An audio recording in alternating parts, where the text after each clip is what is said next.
우리는 마가복음을 이제 시작 단계에 있는데요. 마가복음은 예수 그리스도의 복음을 알리는 것입니다. 그래서 마가복음을 우리가 살펴보면 특별히 복음서를 통해서 우리가 관심을 가져야 되는 것은 우리의 초점, 우리의 관심, 우리의 신앙의 가장 포커스는 오직 예수 그리스도여야 한다. 왜 예수 그리스도인가? 이제 그 부분을 우리가 이 마가복음을 살피면서 계속 이 본문을 따라가면서 우리가 살펴보려고 합니다. 오늘 이 예수님의 공생의 출발점이죠. 지난 시간에 가장 첫 번째는 세례를 받으신 사건이었습니다. 우리가 지난 시간에 살펴보았고요. 오늘은 세례를 받으시고 요단강에서 물에서 올라오신 이후에 일어난 사건입니다. 자, 오늘 이 아주 상징적인 사건인데요. 이 본문을 가르쳐서 때로는 왕의 대관식이다, 그런 표현을 쓰기도 합니다. 하나님으로부터 예수 그리스도의 공생의 사역을 공개적으로 인정받으시는 그런 장면이라고 볼 수 있습니다. 굉장히 주목할 만한 것은 삼위 하나님의 출현입니다. 성경은 삼위일체라고 하는 말은 나오지 않습니다. 그런데 오늘 이 본문에서 자연스럽게 우리는 삼위 하나님을 만나게 되죠.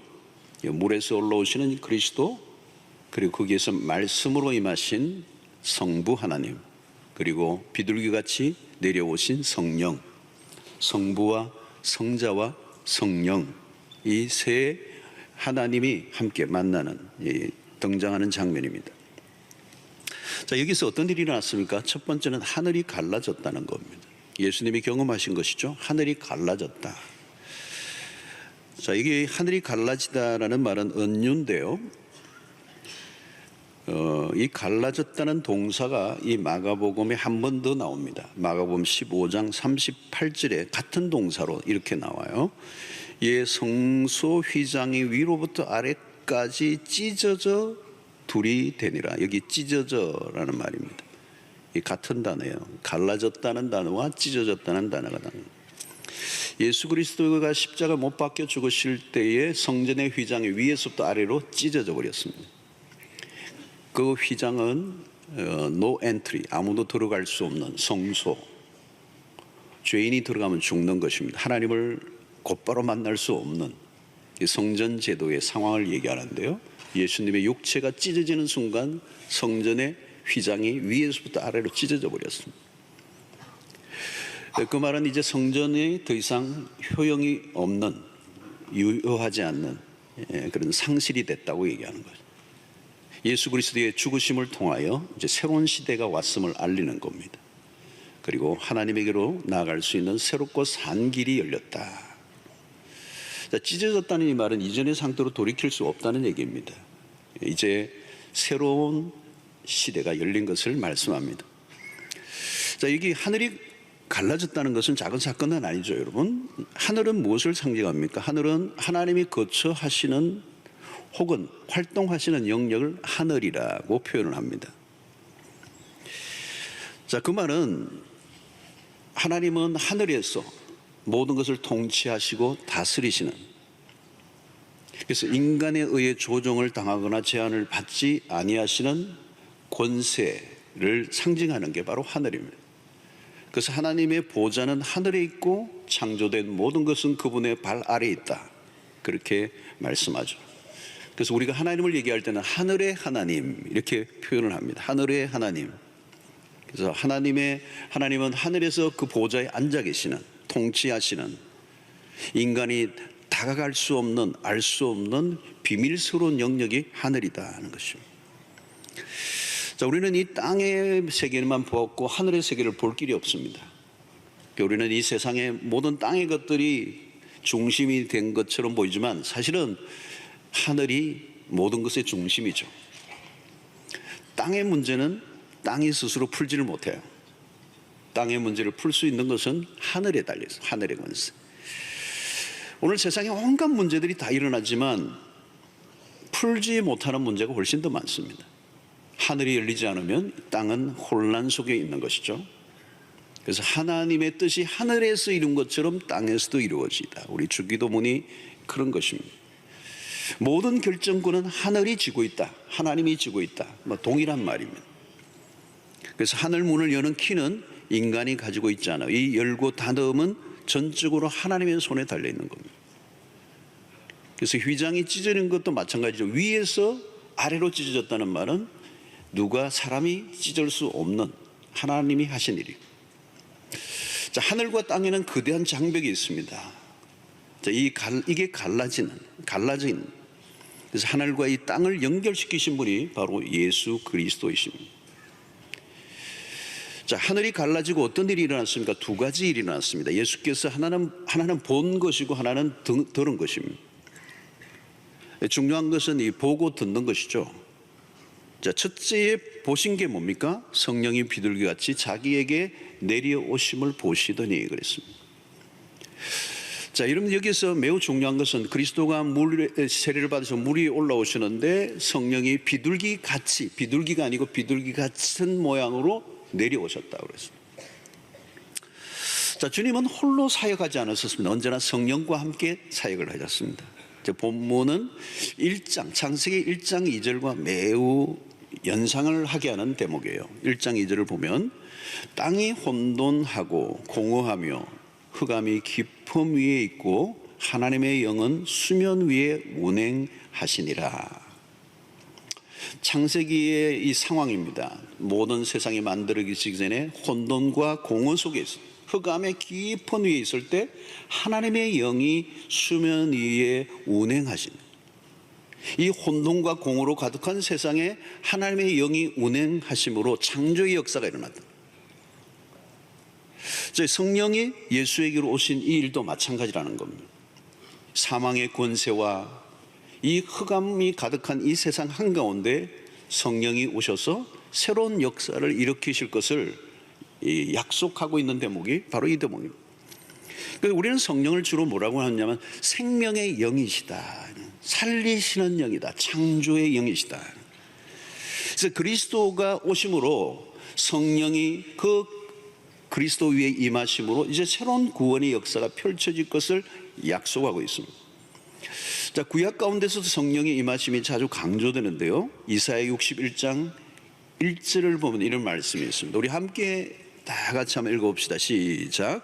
주 여호와의 영이 내게 내리셨으니 이런 여호와께서 내게 기름을 부어사 가난한 자에게 아름다운 소식을 전하게 하려 하십니다.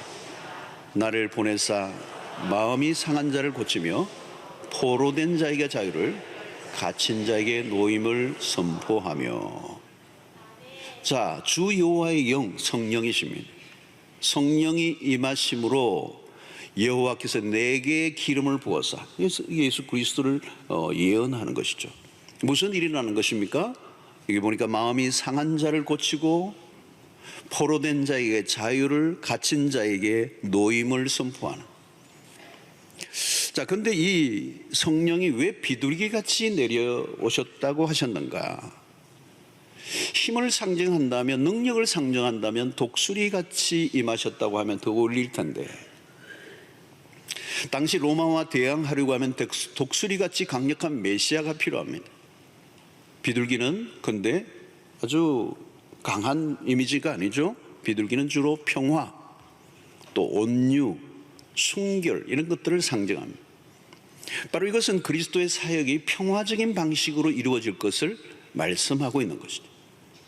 비둘기 같은 성령은 그리스도의 사역의 성격을 알려줍니다. 결국은 그리스도가 십자가를 통하여 구원의 역사를 이루어내십니다. 자, 우리는 성령과 예수를 분리시킬 수가 없습니다. 예수님은 동정녀 마리아에게 성령으로 잉태되셨습니다. 출발부터가 성령과 함께 하셨습니다. 그러니까 성령은 독자적인 영이 아니라 함께 하시는 영이에요. 성령은 하나님으로부터 나시고 그리스도를 드러내시는 역할을 하는 게 성령이십니다. 성령은 그리스도와 함께 하실 뿐만 아니라 그리스도를 드러내십니다. 그리스도가 십자가에 죽으시고 부활하시고 승천하신 후에 성령은 그리스도를 증거하는 역할을 맡으십니다. 오늘 우리 성도들에게도 마찬가지입니다. 성도들을 그리스도에게로 인도하고 교회를 세워가는 모든 일들을 누가 하시느냐가 바로 성령이 하십니다. 그리스도는 홀로 사역하시지 않고 성령과 함께 하십니다. 성령은 홀로 사역하지 않고 그리스도를 드러내는 일을 위하여 존재하고 있는 것입니다. 사랑하는 성도 여러분, 오늘도 그리스도에게 성령이 임하셨듯이 오늘 우리 모두에게도 임하셔서 하나님을 향하여 아바, 아버지라 부르게 하시고 하나님의 뜻을 따라 기도하게 하시고 그리스도를 증거하게 하는 삶을 살아가는 은혜가 있게 되기를 축원합니다. 우리의 모든 일상 속에 그리스도 성령과 함께하는, 바로 오늘 예수 그리스도의 공생의 출발에 성령이 비둘기같이 임하심으로 그리스도와 함께 하셨던 것처럼 그리스도의 생애가 처음부터 마지막까지 공생애를 마칠 때까지 함께 하셨던 것처럼 오늘 그 성령이 오늘 초대교회 사도행전의 역사를 이루었던 것과 동일하게 오늘 우리의 교회 가운데, 여러분들의 개인 가운데, 가정 가운데, 사랑방 가운데, 우리의 모든 사역들 가운데 임하는 역사가 있게 되기를 축원합니다. 이 성령이 없이는 불가능하다는 것이죠. 자, 근데 오늘 그 다음에 일어난 것은 하늘로부터 소리가 들린 것입니다. 11절에 오니까 하늘로부터 소리가 나기를 너는 내 사랑하는 아들이라 내가 너를 기뻐하노라 하시니라. 여러분, 이게 두 가지 살펴보면 첫 번째는 내 사랑하는 아들이다. 자, 여기에는 마가복음 9장 7절에서도 변화상 사건에서도 한번 나와요. 마침 구름이 와서 그들을 덮으며 구름 속에서 소리가 나되 이는 내 사랑하는 아들이니 너희는 그의 말을 들으라 하는지라. 역시 아버지가 하늘에서 아들에게 하신 말씀, 내 사랑하는 아들이다. 자, 이러면 이게 매우 중요한 것입니다. 이게 하나님이 아들에게 주신 말씀이에요. 자, 이 말씀은 이는 내 사랑하는 아들이라는 말은 아버지가 아들에 대한 어떤 선포인데요, 이것은 하나님과 아들과의 매우 특별한 관계에 있음을 알려주고 있어요. 여기 사랑하는 아들이라는 말은 특별한, 유일한 아들이라는 뜻입니다. 아들 예수는 갑자기 어디서 나타나신 것이 아니라 하나님이 그 아들을 세상에 보내사 구원을 이루게 하신 거예요. 그래서 예수 그리스도의 공생애를 시작하시기 전에 하나님 아버지로부터 아들됨의 정체성을 부여해 주시는 겁니다. 아들은, 예수 그리스도는 이미 그 사실을 알고 있지만 아버지는 그 아들에게 공적으로 선포해 주시는 거예요. 이제 하나님의 사랑하는 아들로서 공적인 이 구원 사역을 시작하라고 하는 인준입니다. 자, 이것을 가르쳐 우리는 아들됨의 정체성을 부여받았다는 겁니다. 여러분, 이 정체성이라고 하는 것이 매우 중요합니다. 왜냐하면 거친 이 구원의 사역을 이루어내시기 위해서 공생을 살아가야 할 아들에게 너가 누구냐라고 하는 이 정체성은 매우 중요한 것입니다. 여러분, 내가 누군가라고 하는 것, 내가 왜 존재하는가, 이 질문과 맞닿아 있는 겁니다. 여러분, 아무리 힘들어도 그 일을 감당해야 할 분명한 이유와 목적을 알면 이겨낼 수가 있습니다. 어려움을 겪는다고 어려운 게 아니에요. 진짜 힘든 것은 이유를 모르고 어려움을 겪을 때예요. 우리 선교사님들이 선교지에서 아주 어려움을 겪을 때란 말이에요. 요즘도 중동 같은 나라에서는 생명의 위협이 있어요. 어려운 그 환경에서 어떻게 사는 겁니까? 그 살아야 될 이유, 그 선교사로서 하나님의 부름을 받은 정체성이 있기 때문에, 내가 그게 뭐 돈 벌러 간 것도 아니고 내가 잘 먹고 잘 살기 위해서 간 것도 아니고 하나님의 부르심으로 선교사로서의 아이덴티티를 가지고 사니까 아무리 힘들어도 주변에 감시가 있고 체포되어 때로는 여러 가지 감옥에 들어갈 수 있는 상황이지만 그 어려움을 겪어내는 이유는 뭘까요? 내가 왜 존재하는가라고 하는 자기의 정체성이 분명하기 때문에, 내가 누구인지, 내가 왜 이렇게 어려움을 겪어야 하는지 그 이유를 알지 못하면 삶은 흔들리게 되는 거죠. 힘들고 어려울수록 중요한 게 뭐냐면 정체성입니다. 아이덴티티. 그래, 죽어도 나는 이 길을 갈 거야 라고 하는 확신을 주는 게 뭐냐? 바로 이 정체성입니다. 아들 예수는 인류의 구원을 위해 하나님으로부터 보냄을 받은 속죄의 어린 양. 여러분, 예수님은 공생애 내내 복음서를 보면 사람들로부터 배척을 많이 당하셨습니다. 고향 동네 사람들이 예수를 배척합니다. 어릴 때부터 보았던 그 나사렛의 예수가 구원자라고 안 믿는 거예요.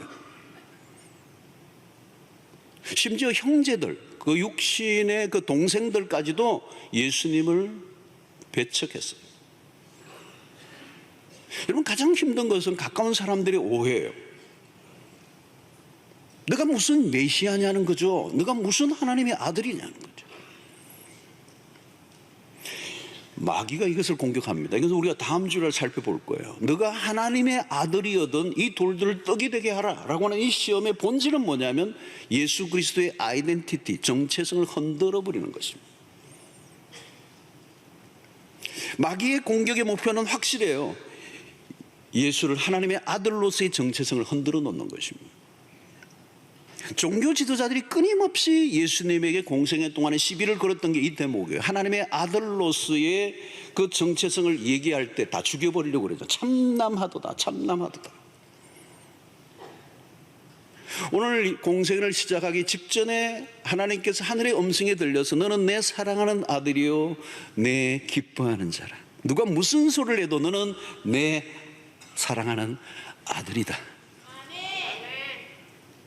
예수님은 당신의 생애의 공생애 동안에 하나님의 아들로서의 정체성을 잊어버리지 않으셨어요.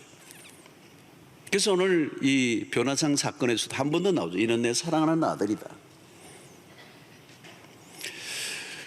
가끔 유전자 검사를 통해서 뒤늦게 이 출생의 비밀을 알게 될 때 가끔 그런 일들이 있더라고요. 내가 이 집에 부모의 자녀인 줄 알았는데 아닌 거예요. 유전자 검사를 해보니까 혼란에 빠지는 혼란. 그 왜 혼란에 빠지는 겁니까? 내가 누구지? 내가 어디에 속한 자이지? 내 존재에 대한 혼란이 오는 겁니다. 그 뿌리를 건드리는 거거든요. 사춘기 아이들이 힘들어하는 게 뭘까요? 정체성입니다. 자기가 누구인지 헷갈리는 거예요. 자아의 발견이 아직 되지 않았기 때문에 행동이 걷잡을 수가 없어요. 여러분, 우리가 믿음으로 얻은 우리의 정체성이 있습니다. 그게 뭐냐면 하나님의 자녀라고 하는 정체성입니다. 요한복음 1장 12절의 말씀이죠. 영접하는 자 곧 그 이름을 믿는 자에게는 하나님의 자녀가 되는 권세를 주셨으니, 이 하나님의 자녀라는 정체성은 그리스도로 인하여 우리에게 주어진 새로운 정체성이에요. 여러분, 우리는 가정에서 아내로, 엄마로, 엄마라고 하는 정체성을 갖고 살아가고, 또는 아내로서, 때로는 남편으로, 아빠로, 직장에서 어떤 신분을 가지고 살아갑니다. 그래서 우리는 세상에서 다양한 신분들을 통해 우리의 정체성을 가져요. 그러나 그 어떤 것보다 위에 있는 정체성은 하나님의 자녀라고 하는 거예요. 다른 것이 다 무너져도 하나님의 자녀로서의 정체성이 무너지지 않으면 이겨낼 수가 있습니다. 우리는 하나님의 자녀로서 아이를 양육하고 직장에서 일을 합니다. 내가 회사에서 과장이든 부장이든 변하지 않는 고유의 정체성은 하나님의 자녀라는 거예요. 하나님의 자녀로서 직장에서 어떤 신분을 가지고 어떤 일을 해 나가면 그 신분과 그 역할과 그 위치가 사라져도 하나님의 자녀라고 하는 정체성만 붙잡고 살면 나중에는 이겨낼 수 있는 힘이 그리스도 안에서 하나님의 속한 자로서 주시는 에너지가 있단 말이죠. 우리의 삶의 행동의 근거가 정체성인데 그 정체성의 근거에 가장 위에 있는 것이 하나님의 자녀가 될 때 우리의 삶을 받쳐주는 것은 하나님이라는 하나님이다. 우리가 주의 일을 할 때도 마찬가지. 내가 하고 싶어 하는 게 아니라 하나님이 하라고 하셔서 하는 것. 지금 무엇을 하고 있는 것보다 더 중요한 것은 누가 그 일을 하라고 하셨는가. 내가 선교사로 가고 싶어 가는 게 아니에요. 하나님이 가라고 하셔야 가야 돼요. 그런데 하나님이 가라고 안 하셨는데도 간 분들도 있어요. 선교지를 선택한 것도 마찬가지로 하나님이 가라고 하신 곳에 가야죠. 근데 많은 선교사들이 미국의 LA에 모여 있어요. 처음에는 다른 데 갔는데 나중에 LA로 갔더라고요. 내가 스스로 얻어낸 것은 언제나 흔들리는 것입니다. 사람들이 세워준 것은 흔들리는 거예요. 목사도 마찬가지입니다. 호주나 미국에 있으면요, 간혹 태평양 신학교 출신 목사님들도 계세요. 안 들어보셨죠? 태평양 신학교. 호주로 건너올 때, 미국으로 건너올 때 비행기 안에서 자기 머리에 자기가 안수해가지고 목사님 분들을 태평양 신학교 출신이라고 그래요. 어디에서 목회를 신학을 했는지 알 길이 없어. 이런 중요한 일을 시작할 때마다 항상 내가 시작했는가 아니면 하나님이 시작하게 하셨는가 물어봐야 돼요. 하나님과 상관없이 내가 시작한 일은 내가 책임을 져야죠.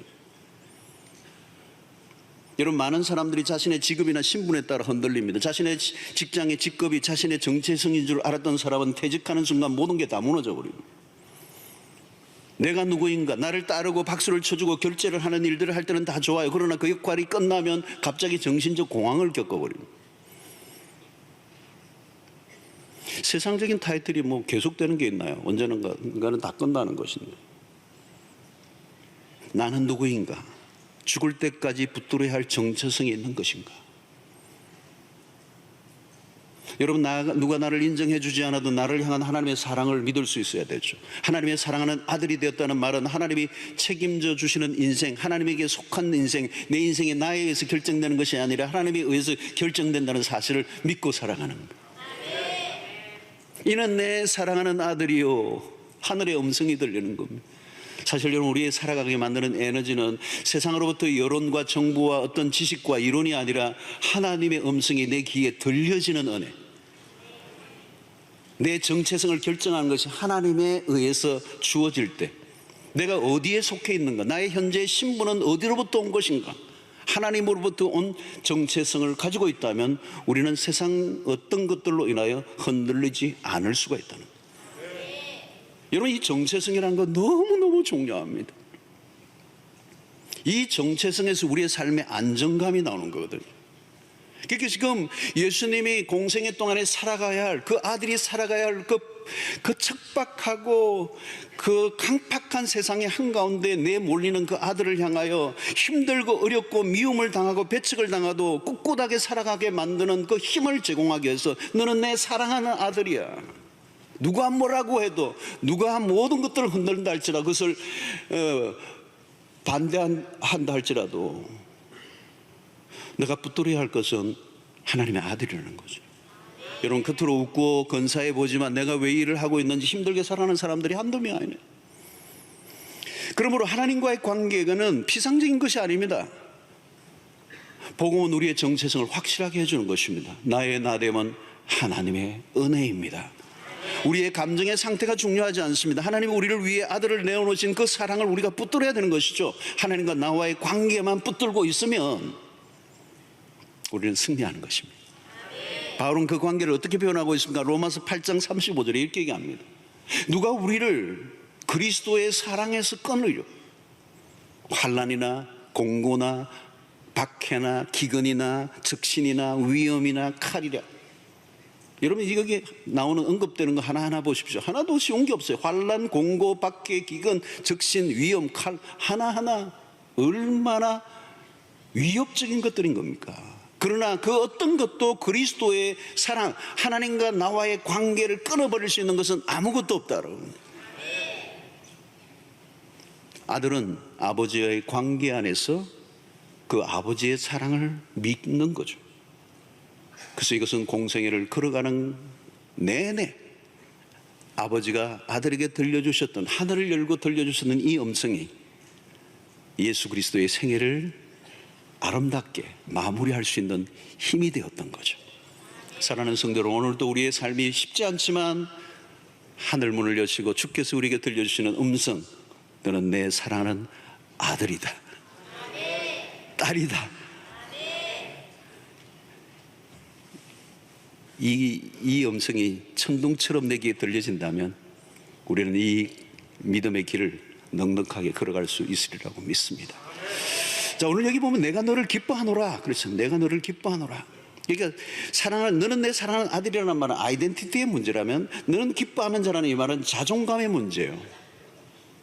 셀프 이스팀의 문제입니다. 너는 내 사랑하는 아들이오라는 이 말은 아들에 대한 인정이라면, 내 기뻐하는 자라는 말은 격려하는 것입니다. 아버지가 아들을 향해 내가 너로 인하여 기뻐한다. 자, 여러분, 이 기뻐한다는 이 말씀의 시점을 우리가 잘 봐야 돼요. 뭐냐면 예수님이 아직 아무 일도 하지 않았어요. 공생의 시작 전입니다. 무슨 일을 이루어냈기 때문에 내가 너를 기뻐해, 그게 아니에요. 어떤 결과로 주어진 칭찬이나 격려가 아니에요. 그냥 예수의 그 존재 자체로 인하여 기뻐한다는 거예요. 여러분, 예수님이 십자가로 가셔야 하는 그 길은 험난한 것입니다. 아버지는 아들에게 다가올 것들이 무엇인지를 알고 계셨어요. 그런데 그 아들을 향하여 오늘 아버지가 격려하시는 것, 나는 너를 기뻐한다. 여러분, 율법적 배경 속에서 신앙생활을 하신 분들은 이런 말씀들을 잘 받아들이지 못할 때가 많아요. 율법주의적 신앙을 배운 사람들은 정죄감을 그냥 많이 시달립니다. 내가 뭘 잘못했다고 생각을 하고, 열심히 하지 못한 것에 대해서 자책하고, 하나님 앞에 나아가는 일에 자신감이 없고, 신앙이 늘 주눅들어 있고, 신앙에 기쁨이 없고. 율법 아래 신앙생활을 한 분들은 보면 얼굴에 피곤함이 서놓았어요. 신앙생활하는 게 그렇게 즐겁지가 않아요. 무거운 짐을 지고 있는 것 같아요. 그래서 지쳐있는 신자들, 가급적이면 하나님과 거리를 좀 두고 싶어하는, 우리가 봉사납 전도를 많이 하고 헌금을 많이 하면 하나님이 칭찬해 주시지만, 내가 열심히 하지 않으면 뭔가 화가 나 있는 하나님, 나에게 벌을 줄 것 같은 하나님. 어떤 분은 새벽기도 며칠 빠졌는데 어디 걷다가 돌에 걸려 넘어졌는데, 며칠 빠졌더니 하나님 돌을 걷어 넘기시네, 뭐 이러죠. 여러분, 복음을 경험하기 이전에 율법을 먼저 만나면 그런 현상이 벌어지는 거예요. 율법 이전에 복음을 먼저 경험해야 돼요. 여러분, 하나님이 우리를 사랑하셨던 시점이 로마서 5장에는 뭐라고 얘기합니까? 우리가 아직 죄인 되었을 때, 우리가 아직 연약할 때, 우리가 원수 되었을 때 그리스도께서 우리를 위하여 죽으심으로 하나님이 우리에 대한 자기의 사랑을 확증해 주셨다고 그래요. 우리가 잘나서 하나님이 기뻐할 만한 선한 일을 해서 우리를 사랑하고 기뻐한다는 게 아니에요. 우리를 있는 모습 그대로, 우리의 존재 자체를 대하신다는 것, 우리를 기능적으로 대하지 않는다는 겁니다.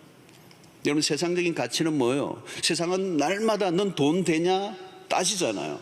쓸모가 있냐 따지잖아요. 유익하냐, 항상 그 방식으로 우리는 사람들을 평가하잖아요. 그래서 우리는 세상에서 인정받기 위해서 안간 힘을 다 쓰죠. 칭찬받기 위해서 그냥 충성 경쟁을 하죠. 그러나 여러분, 하나님 우리를 대하시는 방식은 달라요. 하나님은 우리가 쓸모 있어서 부르신 게 아니에요. 우리를 불러주셔서 쓸모가 있어진 거지. 하나님 우리를 기뻐하시는 이유는 우리에게 선한 것이 있어서가 아니라 그리스도께서 우리를 위하여 행하신 것들 때문에 우리의 존재를 바라보시면서 그냥 기뻐하신다고 말씀하시는 거예요. 스바냐 3장 17절의 말씀을 우리가 잘 알고 있습니다. 너의 하나님 여호와가 너의 가운데 계시니 그는 구원을 베푸실 전능자시라. 그가 너로 말미암아 기쁨을 이기지 못하시며. 참 멋있는 표현이에요. 하나님 우리를 바라보시면서 기쁨을 이기지 못하시며. 여러분, 신앙의 출발점에서 우리가 이 복음을 경험해야 합니다. 하나님 우리를 기뻐하신다는 거예요. 많은 사람들이, 그리스도인들이 정죄감을 가지고 신앙생활을 합니다. 하나님에 대해서 뭔가 불안해하는, 내가 이렇게 노력해도 하나님이 뭔가 흡족해 하시지 않는 것 같은 느낌. 여러분, 그런 신앙생활을 하면 긴장도가 높아요. 자신에 대해서도 엄격하고, 다른 사람에 대해서도 냉혹하고, 자신을 정죄하고 하면서 우울해하고, 다른 사람을 판단하면서 날카로워지는. 복음을 경험하면 여러분, 우리의 자존감이 높아져요. 무엇을 해서가 아니라 우리의 자존감을 높이기 위해서 내가 무엇을 할 이유가 없습니다. 이미 그리스도께서 다 해놓으셨기 때문에.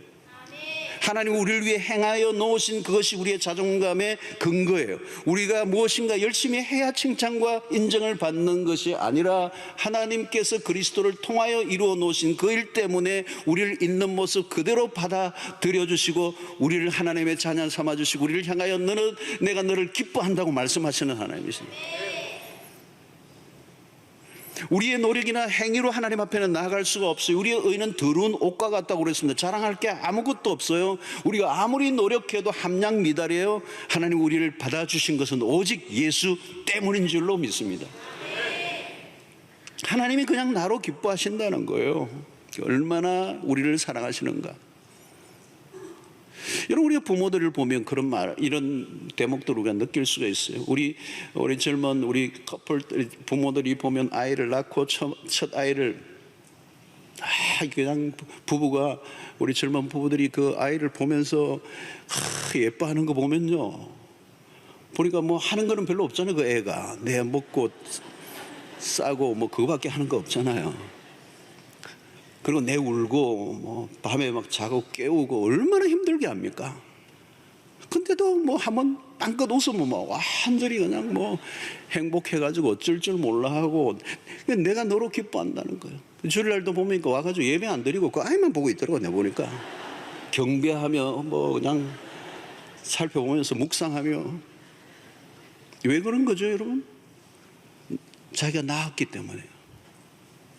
얼굴이 뭐 그렇게 뭐 탁월하지도 않았지만 내가 낳은 거예요. 내 자식인 거예요. 낳는 순간 어때요? 뗄라 뗄 수 없는 운명의 관계가 되는 거예요. 돈을 벌어 오기 전에, 착한 일을 하기 전에, 선한 일을 하기 전에, 무슨 공직을 세우기 전에 그냥 부모가 누리는 감격과 기쁨은 내가 너로 인하여, 너 존재로 인하여 내가 기뻐한다는 거죠.